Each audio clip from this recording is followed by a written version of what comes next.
হে নবী আজও তোমায় ভুলিনি, মারহাবা বলেন। হে নবী আজও তোমায় ভুলিনি, তোমারি স্মৃতি গাথা হৃদয়ে জাগায় ব্যথা, তোমারি স্মৃতি গাথা হৃদয়ে জাগায় ব্যথা, আর কাউকে তাই ভালোবাসিনি। হে নবী আজও তোমায় ভুলিনি, তোমারি জীবনী আমি যতবার পড়ি, মনে মনে সুখের এক সমাজ গড়ি। ঠিক কিনা বলেন? তোমারি জীবনী আমি যতবার পড়ি, মনে মনে সুখের এক সমাজ গড়ি, যেখানে থাকবে না দুঃখ যাতনা, যেখানে থাকবে না কষ্ট যাতনা, অসহায় মাজলুম হবে সুখী। হে নবী আজও তোমায় ভুলিনি, মারহাবা বলেন। এই নবীকে কি ভোলা যাবে নাকি? আল্লাহর নবীজির প্রত্যেকটা সুন্নতকে অক্ষরে অক্ষরে পালন করার চেষ্টা করব তো ইনশাআল্লাহ। আল্লাহর নবীজির সুন্নাহ পালন করার জন্য যদি জান দেওয়া লাগে দেব তো ইনশাআল্লাহ। আল্লাহর নবীজির জমিনে আল্লাহর নবীজির উম্মত হয়ে যদি আল্লাহর জন্য, ইসলামের জন্য, ইসলাম কায়েম করার জন্য যদি জীবন দেওয়া লাগে, যদি বুকের তাজা রক্তগুলো বিলীন করে দেওয়া লাগবে দেব তো ইনশাআল্লাহ। মোহতারাম হাজিরিন, এই জন্য আল্লাহ পাক রব্বুল আলামিন আল্লাহর হাবিবকে উদ্দেশ্য করে বলতেছেন, ইয়া আইয়ুহান নাবিয়্যু ইন্না আরসালনাকা শাহিদাও ওয়া মুবাশশিরাও ওয়া নাযীরা। আল্লাহু আকবার বলেন। হে নবী, আপনাকে আমি রব্বুল আলামিন সাক্ষীদাতা হিসেবে প্রেরণ করেছি। আল্লাহ পাক রব্বুল আলামিন বলতেছেন, হে নবী, আমি রব্বুল আলামিন আপনাকে সুসংবাদদাতা হিসেবে প্রেরণ করেছি। 3 নম্বরে আল্লাহ পাক রব্বুল আলামিন প্রিয় রাসূলকে বলতেছেন, হে মুহাম্মদ, ওগো নবী, আপনাকে আমি রব্বুল আলামিন ভয় প্রদর্শনকারী হিসেবে প্রেরণ করেছি। আল্লাহু আকবার বলেন। আজকে যদি আল্লাহর জমিনে আল্লাহর হাবিব সাল্লাল্লাহু আলাইহি ওয়াসাল্লাম উম্মতদেরকে যদি জাহান্নামের এই ভয়ানক আযাবের কথাগুলো যদি স্মরণ না করাতেন, কবরের ভয়াবহ শাস্তির কথাগুলো যদি আল্লাহর হাবিব সাল্লাল্লাহু আলাইহি ওয়াসাল্লাম স্মরণ না করাতেন, ও মুসলমান, আজকে প্রত্যেকটা উম্মতগুলো পথভ্রষ্ট হয়ে যেত। ঠিক কিনা বলেন? আল্লাহর নবীজি এত পরিমাণ ভয় দেখিয়েছেন, এত পরিমাণ সতর্ক করেছেন। কিতাবের মধ্যে পাওয়া যায়, হাদিসের মধ্যে এসেছে, হযরতে বারা ইবনে আজিব রাদিয়াল্লাহু তাআলা আনহু তিনি বর্ণনা করেন, আল্লাহর নবীজি ভয় প্রদর্শন কেমনে করতেছেন দেখেন। আল্লাহর নবীজি আমার গোরস্থানের মধ্যে একজন আনসারী সাহাবীর লাশটাকে দাফন দেওয়ার জন্য আল্লাহর নবীজি অপেক্ষা করতেছেন, সাহাবারা আশেপাশে অপেক্ষা করতেছেন। প্রিয় নবী আমার একটা কাঠি দিয়ে জমিনের মধ্যে আস্তে আস্তে এরকম ভাবে অঙ্কন করতেছেন। আল্লাহর নবী যেরকম ভাবে জমিনের মধ্যে খোঁচাচ্ছেন, সাহাবারা কেউ কোনো কথা বলে না। কিতাবের মধ্যে এসেছে, বারা ইবনে আজিব রাদিয়াল্লাহু তাআলা আনহু বলতেছেন, আমরা এমন ভাবে জমিনের মধ্যে দাঁড়িয়ে রয়েছি যেন মনে হচ্ছে আমাদের মাথার উপরে যদি একটা পাখি এসেও বসে, পাখিগুলো বুঝতে পারবে না যে তার পায়ের নিচে মানুষ নাকি গাছ। আল্লাহু আকবার বলেন। আদব কাকে বলে দেখেন, আদব কাকে বলে দেখেন। আখির জামানার পয়গম্বর এরকম ভাবে জমিনের মধ্যে এরকম ভাবে আস্তে আস্তে খোঁচাচ্ছেন। সাহাবারা আল্লাহর নবীজির সঙ্গে কেউ কোনো কথা বলতেছেন না, সকলেই চিন্তাগ্রস্ত অবস্থায় আল্লাহর নবীজির দিকে তাকিয়ে রয়েছেন। আল্লাহর নবীজির একজন সাহাবী এসে আল্লাহর হাবিবকে বলতেছেন, ওগো প্রিয় রাসূল, কি হয়েছে আপনার? বড় চিন্তাগ্রস্ত লাগতেছে, কি হয়েছে? ওগো রাসূল, আপনার কি হয়েছে যদি একটু বলতেন। আল্লাহর নবীজি একবার নয়, দুইবার নয়, তিনবার নয়, কয়েকবার টানা বললেন, ও আমার সাহাবীরা, এই কবর থেকে আল্লাহ পাক রব্বুল আলামিনের কাছে তোমরা পানা চাও, এই কবর থেকে তোমরা মালিকের কাছে পানা চাও। ও আমার সাহাবীরা, কবর থেকে তোমরা আল্লাহ পাক রব্বুল আলামিনের কাছে পানা চাও। আর এই কবরের মধ্যে যেই ব্যক্তিটা ধরা খেয়ে যাবে, আমার যে উম্মত এই কবরের মধ্যে ধরা খেয়ে যাবে, প্রত্যেকটা স্টেপ বাই স্টেপ আল্লাহর নবীজি বলতেছেন, প্রত্যেকটা পদক্ষেপে আমার ওই উম্মতটা ধরা খাবে। নাউজুবিল্লাহ বলেন। ও মুসলমানের জন্য কবরের প্রস্তুতি নেওয়ার দরকার আছে না নাই? কবরের অধিক পরিমাণে প্রস্তুতি গ্রহণ করার দরকার। আল্লাহর নবীজির সাহাবী হযরতে আবু বকর রাদিয়াল্লাহু তাআলা আনহু মাঝে মাঝে কবরের ভয়ে কান্না করতে করতে বন জঙ্গলের মধ্যে ঢুকে পড়তেন, বন জঙ্গলের মধ্যে চলে যেতেন। যাওয়ার পরে চিৎকার করে করে গাছের দিকে ইঙ্গিত করে বলতেন, ইয়া লাইতানি কুনতু শাজারা, ইয়া লাইতানি কুনতু ওয়ারাকা। আবু বকর রাদিয়াল্লাহু তাআলা আনহু চিৎকার করতেন আর বলতেন, হে আবু কুহাফার বেটা আবু বকর, মানুষ কেন হইলি? হে আবু কুহাফার বেটা আবু বকর, কেন তুই মানুষ হইলি? আজকে যদি তুই মানুষ না হয়ে, হায় আফসোস, ইয়া লাইতানি কুনতু শাজারা, আফসোস, আজকে যদি তুই মানুষ না হয়ে এই গাছটা হয়ে যেতি, তাহলে একটা কাঠুরিয়া এসে কোরাল দিয়ে কেটে ফেলতো, তোর কোনো হিসাব দেওয়া লাগতো না। ইয়া লাইতানি কুনতু ওয়ারাকা, আজকে যদি তুই মানুষ না হয়ে যদি গাছের পাতাটা হইতি, হে আবু বকর, তোর কোনো হিসাব দেওয়া লাগতো না। পাতাটা আস্তে আস্তে মরে শুকে জমিনের মধ্যে পড়ে যেত। হে আবু বকর, পাতার কোনো হিসাব নাই, তোর কোনো হিসাব দেওয়া লাগতো না। ইয়া লাইতানি কুনতু তুরাবা, আবু বকর চিৎকার করে করে কান্না করতো আর বলতো, ইয়া লাইতানি কুনতু তুরাবা, হায় আফসোস, যদি মাটি হয়ে যেতাম, আবু বকরের কবরের কোনো আযাবের ভয় থাকতো না। যদি মাটি হয়ে যেতাম, পুলসিরাতের রাস্তার কোনো টেনশন থাকতো না। যদি মাটি হয়ে যেতাম, আবু বকরের কিয়ামতের ময়দানে মালিকের সামনে দাঁড়ানোর কোনো টেনশন করা লাগতো না। আল্লাহ পাক রব্বুল আলামিন আবু বকরকে মাটির সঙ্গে মিশিয়ে দিত। আল্লাহু আকবার বলেন। ও মুসলমান ইমানদার, আবু বকরের এই ভয় ছিল, অথচ আবু বকর রাদিয়াল্লাহু তাআলা আনহু দুনিয়ার জমিনে জান্নাতের সার্টিফিকেট পেয়েছেন। সুবহানাল্লাহ বলেন। ওমরের মতন সাহাবী হাউমাউ করে কান্না করতে করতে বেহুশ হয়ে যেত। কিতাবের মধ্যে পাওয়া যায় ওমর ফারুক রাদিয়াল্লাহু তাআলা আনহুর দুইটা চোখ বেয়ে বেয়ে এত বেশি কান্না করেছেন, ওমর এত বেশি কান্না করেছেন। কিতাবের মধ্যে পাওয়া যায় ওমরের যখন ইন্তেকালের মুহূর্ত আসে, হযরতে ওমর ফারুক রাদিয়াল্লাহু তাআলা আনহু মসজিদের মধ্যে নামাজ আদায় করাচ্ছেন। পেছন থেকে আবু লুলু কাফের পেছন থেকে খঞ্জর দিয়ে ওমরের পিঠের উপরে কয়েকটা আঘাত করলো। ওমর রাদিয়াল্লাহু তাআলা আনহু সহ্য করতে পারলেন না, নিজেকে ধরে রাখতে পারলেন না, ওমর জমিনের মধ্যে পড়ে গেল। ও মুসলমান ইমানদার, একটু বোঝার জন্য বলতেছি, দিলের কানটা লাগায় একটু বুঝবার চেষ্টা করেন। আমি আপনি দুনিয়ার জমিনে কি এমন আমল করেছি, ওমরের দিকে তাকায় দেখেন। ওমর খঞ্জর খাওয়ার পরে বিষ মাখানো খঞ্জর দুই পাশেই ধারালো, ওমরের পিঠের উপরে আঘাত করার পরে ওমর মসজিদের মধ্যেই পড়ে গেল। কয়েকজন সাহাবী আবু লুলুকে যখনই ধরতে যাবে, সঙ্গে সঙ্গে কয়েকজন সাহাবীকে মসজিদের মধ্যে শহীদ করে দিয়ে আবু লুলু দৌড়ে পালাতে যাবে।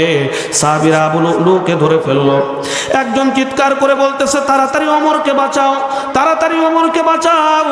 আমিরুল মুমিনিন হযরতে ওমর ফারুক রাদিয়াল্লাহু তাআলা আনহু, হযরতে ওমরের নাড়ি ভুঁড়ি বের হয়ে গেছে। হযরতে ওমর ফারুক রাদিয়াল্লাহু তাআলা আনহু এরকম ভাবে মসজিদের মধ্যে, কাঁচা মসজিদের মধ্যে পড়ে রয়েছেন। ওমরের সন্তান ওমরের এরকম ভাবে মাথাটাকে পায়ের উপরে রেখে মাথাটা এরকম ভাবে চুলগুলো হাত বুলিয়ে দিচ্ছেন। একজন এসে পেটটা বেঁধে ফেলেছে। সঙ্গে সঙ্গে হযরতে ওমর ফারুক রাদিয়াল্লাহু তাআলা আনহু সন্তানকে বলতেছে, সন্তান, ও আমার সন্তান, আমাকে ছেড়ে দাও। জমিনের মধ্যে ছেড়ে দেওয়া হলো। হযরত ওমর ফারুক রাদিয়াল্লাহু তাআলা আনহু নিজের দাড়ি মোবারকটা মুখ দিয়ে এরকম ভাবে মসজিদের মাটির সঙ্গে নিজের মুখটা ঘষাচ্ছেন। নিজের মুখটা ঘষাচ্ছেন, বারবার ঘষাচ্ছেন আর হাউমাউ করে কান্না করতেছেন। ওমর ফারুক রাদিয়াল্লাহু তাআলা আনহু চিৎকার করতেছেন আর বলতেছেন, ওয়াইলুল লাকা ইয়া উমর ইল্লাম ইয়াগফির লাকা রাব্বুক, ওয়াইলুল লাকা ইয়া উমর ইল্লাম ইয়াগফির লাকা রাব্বুক। এই কথা বলার পরে ওমরের জ্ঞান হারিয়ে গেল। ওমর চিৎকার করতেছিলেন আর বলতেছিলেন, ওমর তুমি যদি এখন তোমার রবের সামনে দাঁড়াও, দুনিয়ার জমিনে যে আমল করেছো ওমর তুমি তো কোনো পার পাবে না, মালিকের কাছে ধরা পড়ে যাবে। হযরত ওমর রাদিয়াল্লাহু তাআলা আনহু চিৎকার করে কয়েকবার এই কথাটা বললেন, ওয়াইলুল লাকা ইয়া উমর, হে ওমর এখন তোমার কি অবস্থা হবে, ইল্লাম ইয়াগফির লাকা রাব্বুক, যদি তোমার রব তোমাকে ক্ষমা না করে। আল্লাহু আকবার বলেন। হযরত ওমর ফারুক রাদিয়াল্লাহু তাআলা আনহুর জ্ঞান ফেরার পরে ডাক্তার আসলো, বিভিন্ন রকম করে চেষ্টা করলো ওমরকে বাঁচানোর জন্য। ওমরের মুখের ভেতর দিয়ে এরকম ভাবে দুধ ঢুকায় দেয় যে ওমর আপনি দুধটা পান করেন। দুধটা এরকম ভাবে পেট দিয়ে বের হতে লাগলো। ওমর বুঝে ফেললো হয়তোবা আর জমিনের বুকে আমি বেশি সময় থাকবো না। ওমর সাহাবাদেরকে বললেন, ও নবীর সাহাবীরা যাও যাও যাও, তাড়াতাড়ি যাও তাড়াতাড়ি যাও, সমস্ত সাহাবীদেরকে আমার সামনে এনে উপস্থিত করো। সাহাবাদেরকে যখন ওমরের সামনে উপস্থিত করা হলো, ওমর বারবার জ্ঞান হারাচ্ছে। সাহাবাদের সামনে বলতেছেন, ও নবীর সাহাবীরা, দুনিয়ার জমিনে ওমর হয়তোবা তোমাদের সঙ্গে পরিপূর্ণ হক আদায় করতে পারে নাই, ওমর হয়তোবা হক পরিপূর্ণরূপে আদায় করতে পারে নাই। একটা বারের জন্য তোমরা কি সাক্ষী দিবে যে ওমরকে তোমরা ক্ষমা করে দিয়েছ? আল্লাহু আকবার বলে। একটা বারের জন্য কি এই কথা আজকে আমাকে কথা দিবে যে ওমর কিয়ামতের ময়দানে তোমাকে ধরা হবে না, আমরা সবাই তোমাকে maaf করে দিয়েছি?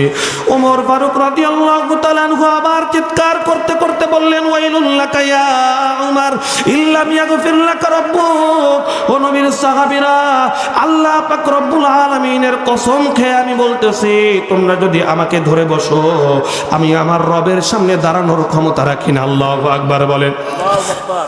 আল্লাহর নবীজির সাহাবীরা অঝরে কান্না করতেছেন, সকলেই অঝরে কান্না করতেছেন, কেউ সইতে পারতেছেন না। আল্লাহর নবীজির সাহাবীরা সঙ্গে সঙ্গে বলতেছেন, ওগো নবীর সাহাবী ওমর, আমরা সকলেই আজকে সাক্ষী দিচ্ছি, সকলেই সাক্ষী দিচ্ছি, দুনিয়ার জমিনে যতদিন পর্যন্ত আপনি খলিফার দায়িত্ব পালন করেছেন, পরিপূর্ণরূপে আপনি দুনিয়ার জমিনে আল্লাহর দ্বীনকে কায়েম করেছেন। সুবহানাল্লাহ বলেন। হযরত ওমর ফারুক রাদিয়াল্লাহু তাআলা আনহু সঙ্গে সঙ্গে শাহাদাত আঙ্গুলটা এরকম ভাবে আকাশের দিকে তুলে ফেললেন। ওমর ফারুক রাদিয়াল্লাহু তাআলা আনহু শাহাদাত আঙ্গুলটা আসমানের দিকে তুলে বলতেছেন, আল্লাহুম্মা শাহাদ আল্লাহুম্মা শাহাদ আল্লাহুম্মা শাহাদ, আয় রব্বে কারীম, আয় রব্বুল আলামিন, আপনি সাক্ষী থাকেন। আপনি তাকায় দেখেন না, নবীর সাহাবীরা সকলেই সাক্ষী দিয়েছেন।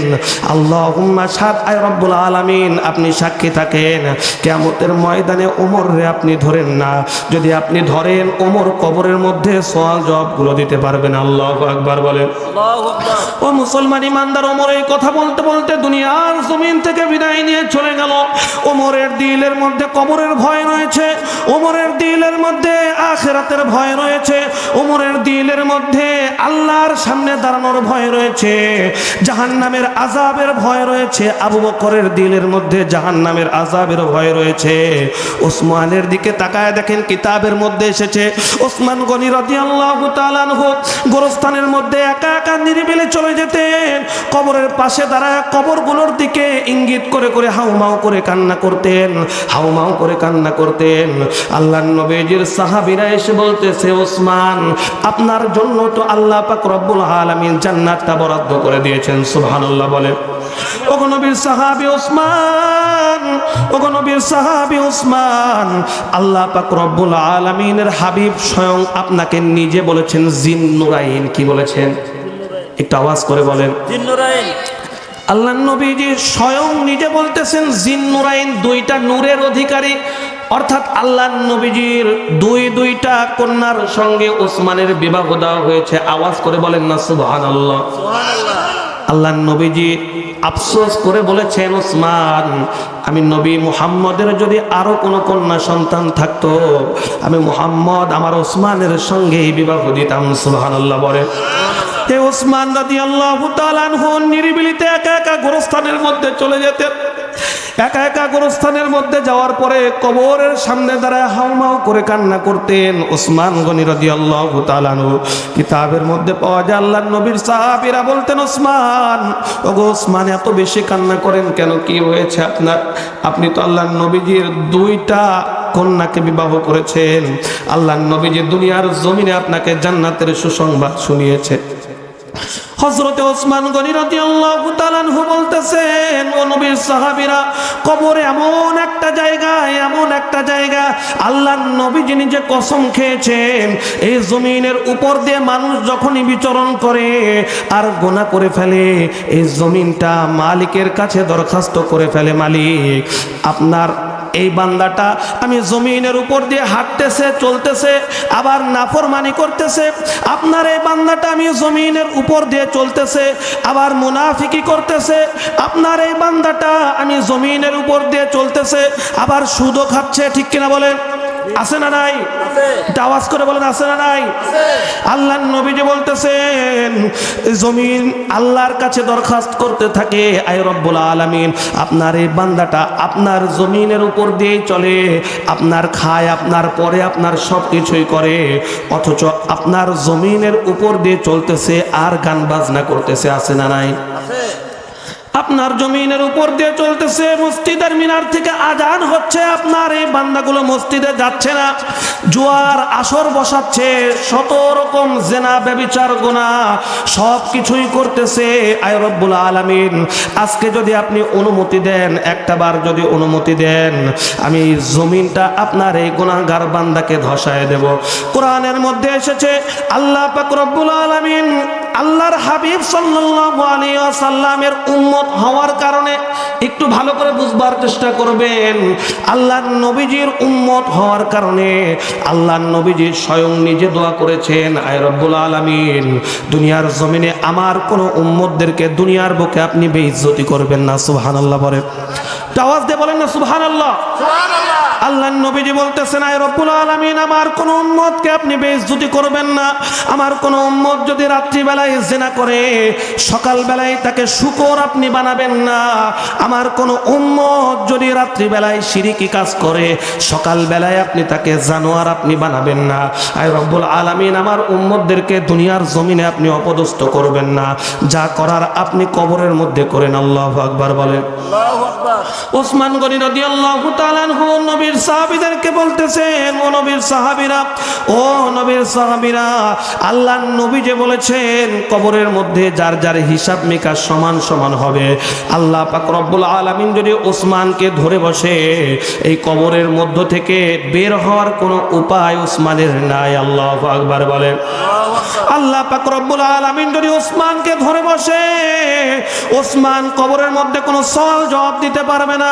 ও মুসলমান ইমানদার, একটু বুঝবার চেষ্টা করেন। হযরতে আলীর দিকে তাকায় দেখেন, চারজন সাহাবীর কথা বলতেছি, যারা আল্লাহর নবীজির সবচেয়ে কাছের সাহাবী। সুবহানাল্লাহ বলে। আল্লাহর হাবিব সাল্লাল্লাহু আলাইহি ওয়াসাল্লামের সাহাবী হযরতে আলী রাদিয়াল্লাহু তাআলা আনহু, তিনিও এরকম মাঝে মাঝে কান্না করতে করতে বেহুশ হয়ে পড়ে যেতেন। কিসের ভয় ছিল?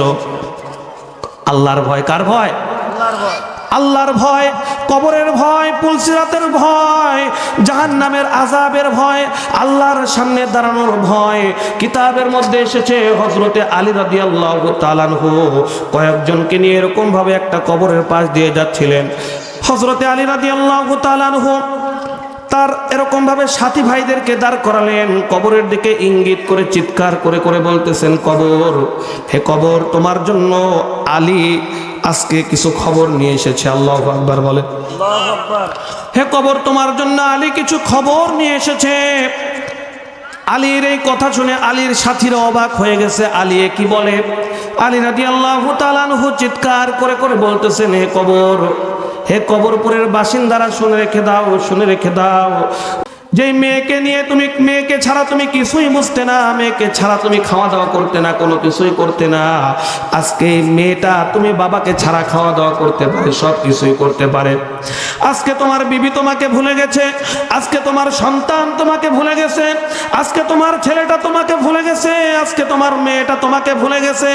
ও কবরবাসী, তোমরা খবর শুনে রেখে দাও, শুনে রেখে দাও। দুনিয়ার জমিনে যে নেতার পেছনে পেছনে তুমি দৌড়েছ, যেই বন্ধুকে ছাড়া তুমি কোনো কিছুই বোঝো নাই, যেই বন্ধুটার জন্য তুমি নামাজে আসো নাই, আজকে তোমার ওই বন্ধুটা, তোমার ওই নেতাটা তোমার কথা ভুলে গেছে। ঠিক কিনা বলেন?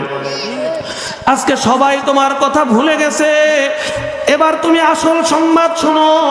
দুনিয়ার জমিনে যদি তুমি আল্লাহকে বন্ধু বানাতে, কাকে? একটু আওয়াজ করে বলেন, কাকে? দুনিয়ার জমিনে যদি তুমি তোমার মালিকরে বন্ধু বানাতে, তাহলে আজকে কবরের মধ্যে তোমার কোনো কষ্ট হতো না।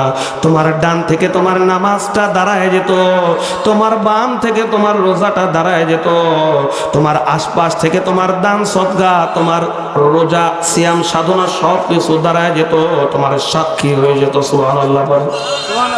ও মুসলমান ইমানদার, এই জন্য পরিবর্তন হওয়ার দরকার আছে না নাই?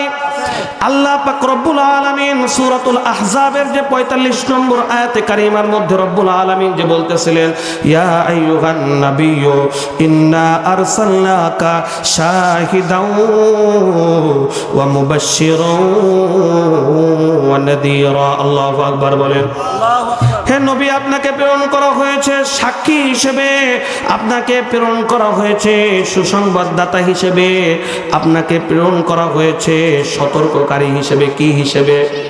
আল্লাহর নবীজির সতর্ক করার কারণে সাহাবা একরাম রাদিয়াল্লাহু তাআলা আনহুম আজমাইনরা আজকের যুগের স্বর্ণ অক্ষরে তাদের নামটা লেখা হয়। ঠিক কিনা বলে? এই জন্য মুহতারাম হাজিরিন, আল্লাহ পাক রব্বুল আলামিনের হাবিবকে আল্লাহ পাক রব্বুল আলামিন এত পরিমাণ ভালোবাসেন, এত পরিমাণ মোহাব্বত করেন, যে নবীর দুনিয়ার কোন নবীর ক্ষেত্রে আল্লাহ পাক রব্বুল আলামিন তাদের কিতাবের মধ্যে এই কথা লেখেন নাই। আল্লাহর নবীজির জন্য যে কথা বলেছেন, আল্লাহর নবীজিকে আল্লাহ পাক রব্বুল আলামিন বলতেছেন, ওয়ামা আরসালনাকা ইল্লা রাহমাতাল লিল আলামিন। আল্লাহু আকবার বলেন। ওয়ামা আরসালনাকা ইল্লা রাহমাতাল লিল আলামিন। হে নবী, আপনাকে আমি রব্বুল আলামিন পুরা জগৎবাসীর জন্য রহমত স্বরূপ সৃষ্টি করেছি। সুবহানাল্লাহ বলেন। আল্লাহ পাক রব্বুল আলামিন কোন নবীর জন্য এই কথা বলেন নাই, শুধুমাত্র আমার আপনার নবীর জন্যই আল্লাহ পাক রব্বুল আলামিন বলতেছেন, ওমা আরসালনাকা ইল্লা রাহমাতাল লিল আলামিন। হে নবী, আপনাকে আমি রব্বুল আলামিন পুরা জগৎটার জন্য রহমত স্বরূপ সৃষ্টি করেছি। সুবহানাল্লাহ বলেন। আল্লাহ পাক রব্বুল আলামিন এখানে কোরআনের মধ্যে এটা বলতে পারতেন, ওমা আরসালনাকা ইল্লা রাহমাতাল লিল মুমিনিন বলতে পারতেন কি পারতেন না? হে নবী, আমি মুমিনদের জন্য আপনাকে রহমত স্বরূপ প্রেরণ করেছি, আল্লাহ এটা বলেন নাই। আল্লাহ চাইলে বলতে পারতেন, ওমা আরসালনাকা ইল্লা রাহমাতাল লিল মুসলিমিন। আল্লাহ বলতেছেন, না না না, আমি শুধুমাত্র মুসলমানদের জন্যই হে নবী আপনাকে প্রেরণ করি নাই। ওমা আরসালনাকা ইল্লা রাহমাতাল লিল আলামিন। সুবহানাল্লাহ বলেন। পুরো আলমের জন্য আপনি মুহাম্মদ রহমত স্বরূপ। সুবহানাল্লাহ বলেন। এমন রহমত স্বরূপ, এমন রহমতের নবীকে আমি আপনি পেয়েছি, এমন রাসূলকে আমি আপনি পেয়েছি। ও মুহতারাম হাজরিন, একটু বুঝবার চেষ্টা করেন যে নবীর জন্য আশেপাশের গাছপালাগুলো পাগল ছিল। সুবহানাল্লাহ পড়েন। আশেপাশের পশু পাখিগুলো নবীর প্রেমে মাতোয়ারা ছিল। কিতাবের মধ্যে পাওয়া যায় আল্লাহর নবীজি একটা খেজুর গাছের সঙ্গে হেলান দিয়ে এরকম ভাবে জুমার খুতবা আদায় করতেন। খেজুর গাছের সঙ্গে কি দিয়ে? খেজুর গাছের সঙ্গে হেলান দিয়ে আল্লাহর নবীজি খুতবা পাঠ করতেন। ইসলামের যখন চারিদিকে জয় জয়কার শুরু হয়ে গেল, সাহাবারা বলতেছেন, ওগো প্রিয় হাবিব, আপনার জন্য মেম্বার করা হবে, আর এই খেজুর গাছের সঙ্গে হেলান দিয়ে আপনার খুতবা দেওয়া লাগবে না। আল্লাহর নবীজি কথা মেনে নিলেন।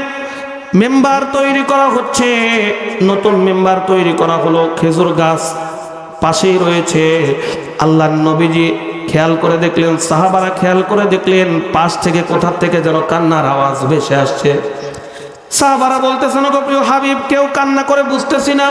আল্লাহর নবীজি বলতেছেন, ও আমার সাহাবীরা, তোমরা বুঝতেছো না, কিন্তু আমি মুহাম্মদ বুঝতেছি। আমার বিরহ বেদনা সহ্য করতে না পেরে আমার খেজুর গাছটা কান্না করতেছে। আল্লাহু আকবার বলেন। খেজুর গাছটা কান্না করতেছেন। সাহাবারা বলতেছেন, খেজুর গাছ এত পরিমাণ কান্না করতেছেন সমস্ত সাহাবীদের সামনে, যেন মনে হচ্ছে খেজুর গাছটা কোন সময় যেন এরকম ভাবে ফেটে ভেঙে পড়ে যায়। আল্লাহর নবীজি সঙ্গে সঙ্গে খেজুর গাছের এরকম ভাবে শরীরের সঙ্গে আল্লাহর নবীজির হাত মোবারকটা এরকম ভাবে লাগালেন, আস্তে আস্তে ছুঁয়ে দিলেন আর বললেন, খেজুর গাছ ঠান্ডা হয়ে যাও। আমি মুহাম্মদুর রাসূলুল্লাহ কথা দিচ্ছি, কিয়ামতের ময়দানে আমার জান্নাতের মধ্যে আমি রব্বুল আলামিনের হুকুমে রব্বুল আলামিনের কাছ থেকে পারমিশন নিয়ে তোমাকে রেখে দিব। সুবহানাল্লাহ বলেন। সাহাবারা বলতেছেন, আল্লাহর নবীজি কথা বলতে দেরি খেজুর গাছ সঙ্গে সঙ্গে চুপ হয়ে গেল। সুবহানাল্লাহ বলেন। আল্লাহর নবীজি সাহাবাদেরকে বলতেছেন, সাহাবীরা, সাধারণ একটা মানুষকে যেরকম ভাবে কবর কেটে দাফন দেওয়া হয়, আমার এই খেজুর গাছটাকে ওরকম ভাবে কবর কেটে দাফন দিয়ে দাও। কিয়ামতের ময়দানে আমার নবীজির জান্নাতের মধ্যে এই খেজুর গাছটাকে আল্লাহ পাক রব্বুল আলামিন দান করবেন। সুবহানাল্লাহ বলেন। কিতাবের মধ্যে পাওয়া যায় এমন রহমতের নবীকে আমি আপনি পেয়েছি। আল্লাহর নবীজি তাঁবুর মধ্যে অপেক্ষা করতেছেন, একজন সাহাবী পাহারা দিচ্ছেন চারিদিক থেকে যেন কোনো রকম কোনো কাফের এসে আল্লাহর নবীজির উপরে আক্রমণ না করে। আল্লাহর নবীজির ওই সাহাবী পাহারা দিচ্ছেন, আল্লাহর নবীজি ঘুমাচ্ছেন। সাহাবী খেয়াল করে দেখলেন একটা খেজুর গাছ তার জায়গা থেকে এরকম উঠে এসে আল্লাহর নবীজির মাথার কাছে চলে আসলেন। সুবহানাল্লাহ বলেন। সুবহানাল্লাহ। মোহতারাম হাজিরিন, আল্লাহর নবীজির মাথার কাছে এসে খেজুর গাছটা এরকম ভাবে দুলতেছে। আল্লাহর নবীজির ওই সাহাবী অবাক হয়ে গেলেন। আল্লাহর নবীজির ঘুম ভাঙার আগেই খেজুর গাছটা জায়গায় চলে গেল। সাহাবী অবাক হয়ে আল্লাহর নবীজির কাছে এসে বলতেছেন, ওগো আখিরে জামানার পয়গম্বর, আজকে এমন একটা দৃশ্য আমি দেখলাম, আমি আমার জিন্দেগিতে কোনোদিন এরকম দৃশ্য দেখি নাই। আল্লাহর নবীজি বলতেছে, সাহাবী কি হয়েছে তোমার? সাহাবী সঙ্গে সঙ্গে বলতেছেন, ওগো প্রিয় হাবিব, ওগো আখিরে জামানার পয়গম্বর, আপনি যখন ঘুমিয়েছিলেন একটা খেজুর গাছ দেখলাম জায়গা থেকে উঠে এসে আপনার মাথার পাশে দাঁড়ায় দাঁড়ায় এরকম ভাবে দুলতেছে। ওগো প্রিয় হাবিব, আপনি ঘুম ভাঙার আগেই খেজুর গাছটা জায়গায় চলে গেল। আল্লাহর নবীজি কোনো কথা বলেন না। হযরতে জিবরাইল এসে আল্লাহর নবীজিকে জানায় দিচ্ছেন, ওগো আখিরে জামানার পয়গম্বর, আপনি যখন এখানে বিশ্রাম গ্রহণ করতেছিলেন আপনার এই খেজুর গাছটা এত পরিমাণ মালিকের কাছে দরখাস্ত করতেছিল, এত পরিমাণ কান্নাকাটি করতেছিল যে আল্লাহ পাক রব্বুল আলামিনের কাছে খেজুর গাছটা বলতেছিল, আয় রব্বুল আলামিন, আয় রব্বুল আলামিন, আমার হাবিব আখিরে জামানার পয়গম্বর, এত সুন্দর নুরানি চেহারা, এই পূর্ণিমার রজনীতে আল্লাহর নবীজির চেহারা মোবারকটা এরকম ভাবে জ্বলজ্বল করতেছে। আমি খেজুর গাছ এত কাছাকাছি থাকার পরেও আল্লাহর নবীজির কাছ থেকে দেখতে পাচ্ছি না, আমি সহ্য করতে পারতেছি না। আল্লাহু আকবার বলেন। আল্লাহু আকবার। আমার সহ্য হচ্ছে না গো মালিক, আয় রব্বুল আলামিন, একটা বারের জন্য যদি হুকুম দিয়ে দেন, একটা বারের জন্য যদি আপনি হুকুম দিয়ে দেন, আমি গাছ যদি আমার নবীজির মাথা মোবারকের কাছে যে কাছ থেকে আমার নবীজির চেহারা মোবারকটা দেখি, আমি গাছ ধন্য হয়ে যাব। সুবহানাল্লাহ।